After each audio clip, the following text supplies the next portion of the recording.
Doctor Anju, मेरे H Hindi classes में आप सभी बच्चों का स्वागत है। बच्चों, आज हम पढ़ेंगे कक्षा 12 का रॉबर्ट नर्सिंग होम में पाठ दूसरा है। पाठ का नाम रॉबर्ट नर्सिंग होम में है। इसके लेखक कन्हैयालाल मिश्र प्रभाकर जी हैं। इसका जो इम्पोर्टेंट हमने एक ही पैराग्राफ लिया है।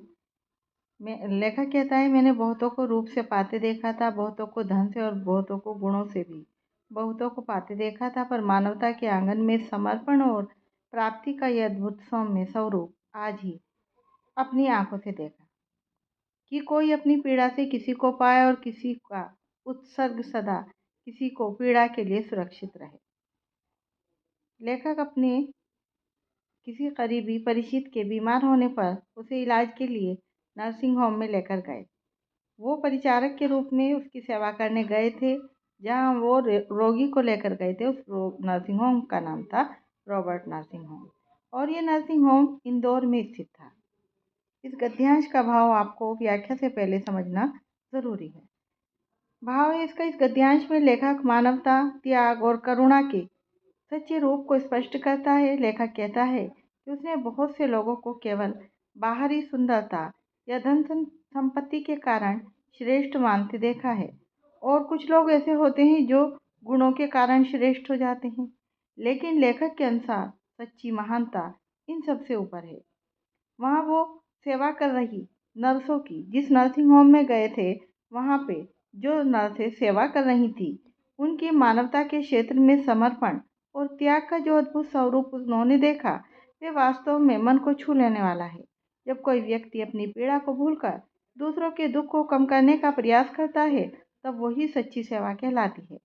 लेखक ये भी कहता है कि किसी का त्याग तभी तक सार्थक होता है जब तक वे दूसरों की पीड़ा को सुरक्षित रखने या कम करने के लिए किया जाए, न कि अपने स्वार्थ के लिए। वहाँ पर सेवा कर रही नर्सें प्रमुख रूप से मदर टेरेसा और सिस्टर क्रिस्ट प्रमुख थीं।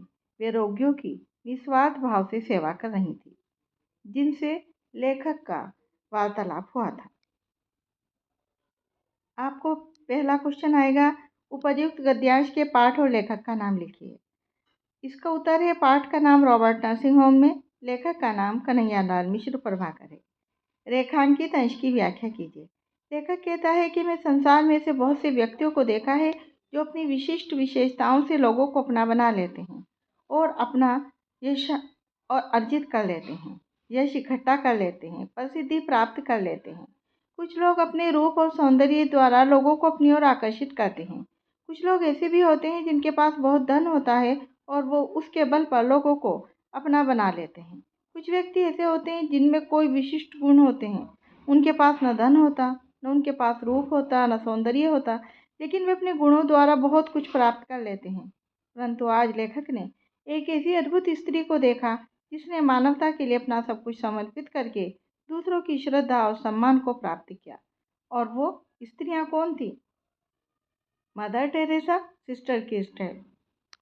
नेक्स्ट क्वेश्चन है, लेखक ने समर्पण और प्रताप का कौन सा अद्भुत सौम्य स्वरूप देखा? लेखक ने समर्पण और प्रताप का यह अद्भुत सौम्य स्वरूप देखा कि कोई अपनी पीड़ा से किसी को पाए और किसी का उत्सर्ग सदा किसी की को पीड़ा के लिए सुरक्षित रहे। नेक्स्ट क्वेश्चन है, गुणी व्यक्तियों का लोगों पर क्या प्रभाव पड़ता है? आंसर है, गुणी व्यक्तियों का लोगों पर यह प्रभाव पड़ता है कि वे अपने गुणों से दूसरों को अपना बनाने की सामर्थ्य रखते हैं या अपना बना लेते हैं। नेक्स्ट क्वेश्चन है, प्रस्तुत गद्यांश के माध्यम से लेखक ने किसकी झांकी प्रस्तुत की है? आंसर है, प्रस्तुत गद्यांश के माध्यम से लेखक ने विश्व प्रसिद्ध मानव सेविका मदर टेरेसा की सेवा भावना एवं आत्मत्याग की सुंदर झांकी प्रस्तुत की है। नेक्स्ट क्वेश्चन है, उत्सर्ग का अर्थ लिखिए। आंसर है, त्याग और बलिदान की भावना उत्सर्ग का अर्थ है। नेक्स्ट क्वेश्चन है, ये पाठ हमें क्या सिखाता है? इसका उत्तर होगा, ये पाठ हमें सिखाता है कि निस्वार्थ सेवा, करुणा और मानव प्रेम ही जीवन के सबसे बड़े मूल्य हैं। नेक्स्ट क्वेश्चन है, रॉबर्ट नर्सिंग होम की विधा क्या है? रॉबर्ट नर्सिंग होम पाठ की विधा रेखा चित्र है या रिपोर्टाज भी हम कह सकते हैं। रिपोर्टाज रिपोर्ट शब्द से बना है। जब कोई घटना देखकर उसको प्रस्तुत किया जाए तो वो रिपोर्टाज कहलाता है। बच्चों, अगर आपको मेरी वीडियो पसंद आई हो, मेरे चैनल को सब्सक्राइब करें, लाइक करें और ज़्यादा से ज़्यादा बच्चों में शेयर करें। बेल आइकन को दबाना न भूलें, जिससे मेरी हर आने वाली वीडियो सबसे पहले आप तक पहुंचे। धन्यवाद।